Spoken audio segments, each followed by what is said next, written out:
Do you have a hard time making friends, maintaining relationships, and it overwhelms you like it's a lot to keep up with?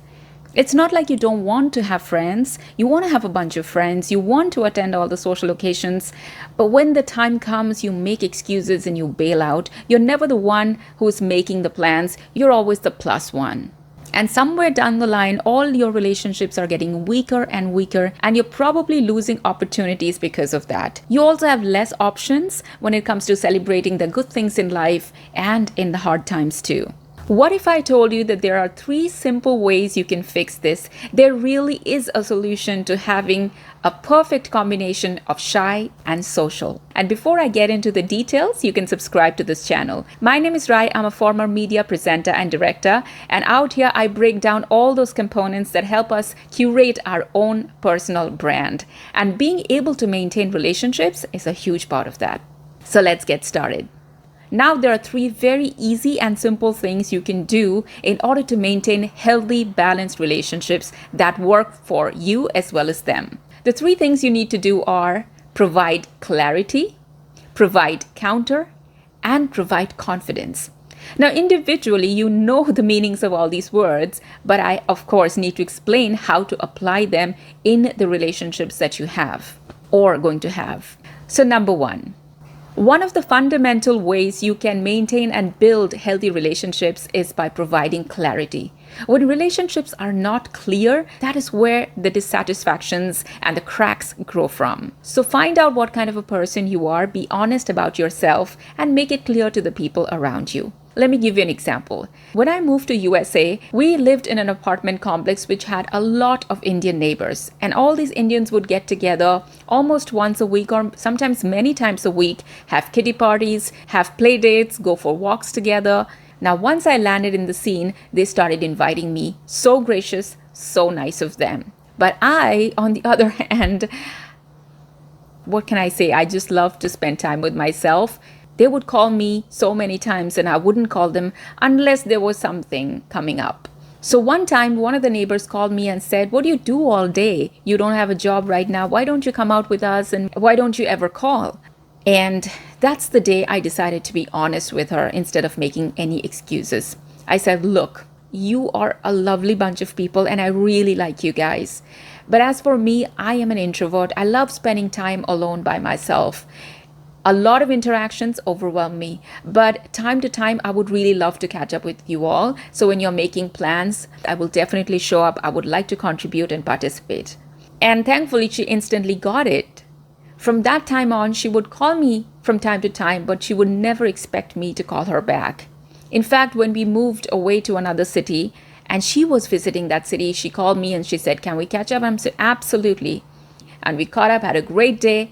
And this was possible because I took away the doubts, the ambiguity, and made it clear what I was about.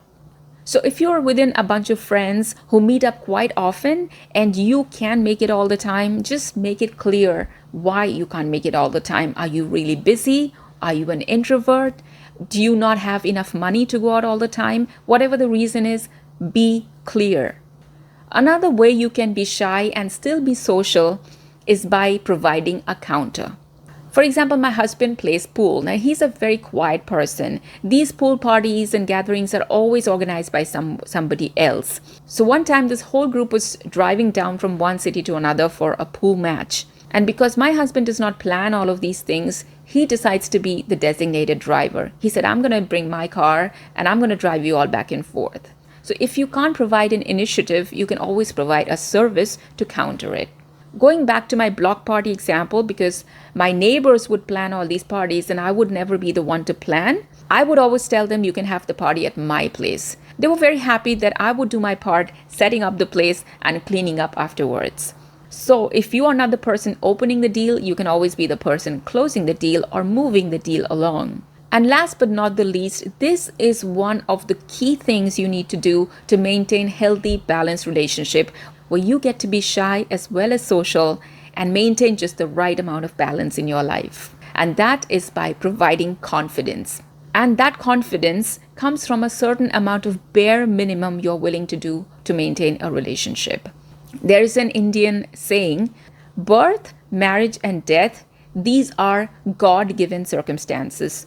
It loosely means that these are the three most important moments of your life. So if there's a colleague at work you do not particularly get along with, you still need to make exceptions for the important moments of their life. If they get a promotion, congratulate them.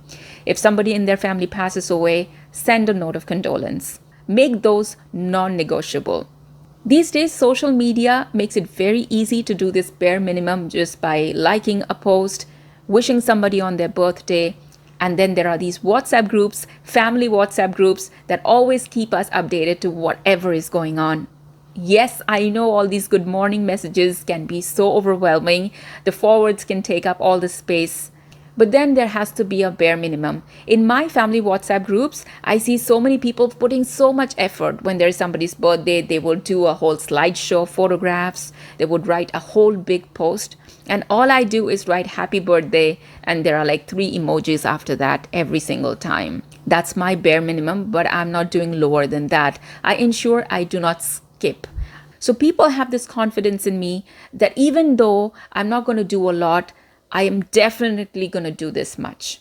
So you need to decide what your bare minimum is and always stick to it. People should be able to trust you on that metric. I'm going to give you a few more examples of this bare minimum. I have a cousin who I probably meet like once in 5 years. We barely ever talk, but now she's in Dubai and there is a war going on in the Middle East. So these are again one of those flashing red moments where I need to reach out. So she sent me a text back that they were worried, but things were good otherwise. And that's it, touch and go. But if I did not do that, there would be a crack in the relationship. But now I'm going to tell you a very funny example of a bare minimum in one of the friendships my brother has. Now, my brother has a friend who I think he was in a band with at one point of time, and they used to do the song Wake Me Up Before September Ends. And now it's been a while, they have met up, they barely keep in touch anymore. But every 30th September, when September ends, they text each other, hey, September has ended, wake up. Now that's it, that's the running gag they have for years and years now. Their entire friendship is hinged on this one text they send once a year. So I hope this video was not only a learning experience, but truly enjoyable for you. Please like and subscribe. This is a new channel. I would love to have you as a subscriber. Remember, a subscriber is not a subscriber to me. It's a celebration to me. So go ahead, subscribe to this channel, and I will see you in the next video.